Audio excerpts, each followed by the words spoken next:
In this video tutorial, I'm going to share to you on how you can fix input not supported monitor issue on your Windows. So let's get started. So click on the start button and then you have to click on the settings icon. So we have to open the settings window. Now here in the list of options on the left pane, we have to select system. Then you will find display. Click on display. Now from here, you'll find display resolution. So click on this drop down arrow and you can choose the lower resolution from what is recommended. So if this is recommended and you are having an issue with it, you can choose the lower resolution from here. You just need to simply choose or try one by one in each option or in each resolution and see as to what will work for you. And then once done, close this. And then you need to look for advanced display. Then click on display properties for display 1.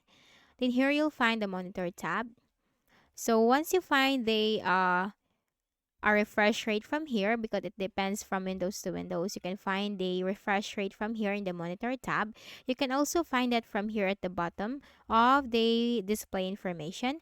So you can simply choose the lower refresh rate. So if you're having an error with the current refresh rate, you can choose the lower refresh rate. Okay?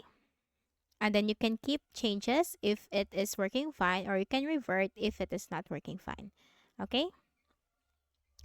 Then for the next method, we also need to make sure that our graphics card driver is updated.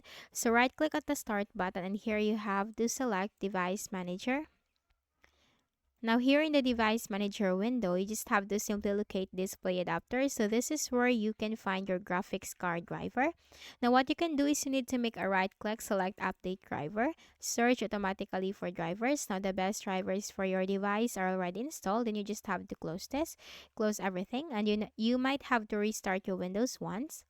For the next method, we need to also make sure that our Windows operating system is updated. So for that, click on the start button and click on the settings icon. Now here in the list of options on the left pane, we have to simply look for Windows Update and simply click this button right here. So this will check for all the updates on your Windows. And then once you're updated, you also need to scroll down and click on Advanced Options. You'll find optional updates. If there are driver updates right here, simply choose that and then click on the download and install. So download and install the driver updates for your Windows. And after that, just simply restart your Windows. Right click at the start button, shut down or sign out, and restart your Windows. So that's it. So I hope this video helped you. Kindly please do not forget to hit the like button and subscribe to this YouTube channel for more tutorials like this. Thank you for watching.